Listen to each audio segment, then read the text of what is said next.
everybody, it's me, Becky, Youth Services Librarian here at the Longview Public Library, and today I'm going to show you our final all ages craft for winter 2022, Butterfly Garland. To do the all ages craft this week, you'll need from home a pair of scissors and a glue stick or white glue would work just fine, and you'll need your craft packet, which you can pick up in the library drive-thru or downstairs at the lower floor desk. Inside your craft packet this week, you will get a page or two of beautiful scrapbook paper.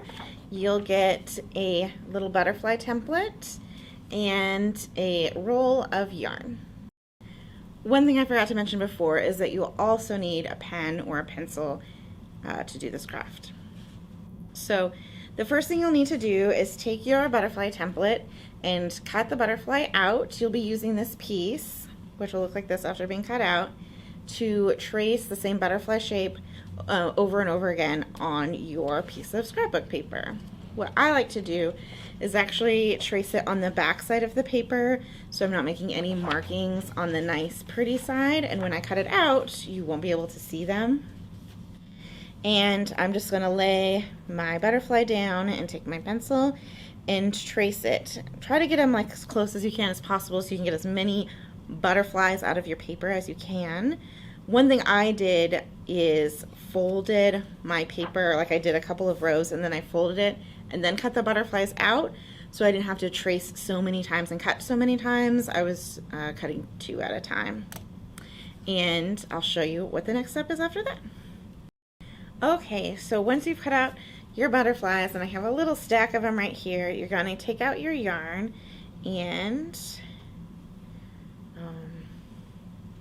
lay it out a little bit, and you'll want to leave like a leading piece for you to tie it up onto to wherever you're going to tie it to before you start putting your butterflies on it. You don't want to start right there, so I would do maybe like a foot before you started. And then you'll take one butterfly and put some glue on it on the back side, the white side,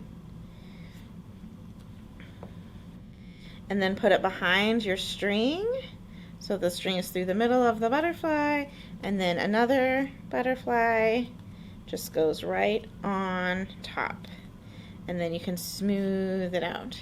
And if you like,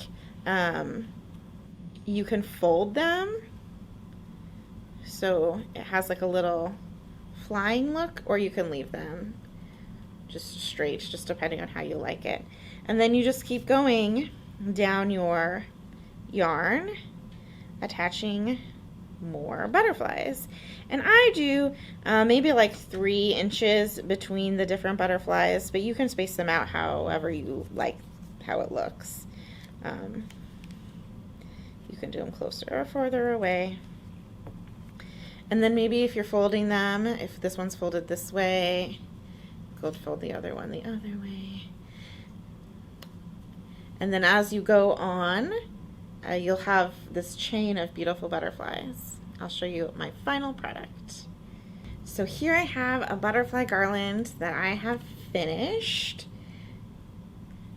So this is a really fun springtime decoration. You can hang it like a little bunting in a window to decorate, or you can even hang them like straight up and down like this, and I think it looks pretty that way too. That's it, everyone. I hope you enjoy making your own butterfly garland and that you've enjoyed this season of all ages crafts. Don't forget to pick up your craft packet in the library drive-thru or downstairs in the library at the lower floor desk, and we'll be back this summer for summer reading in June 2022.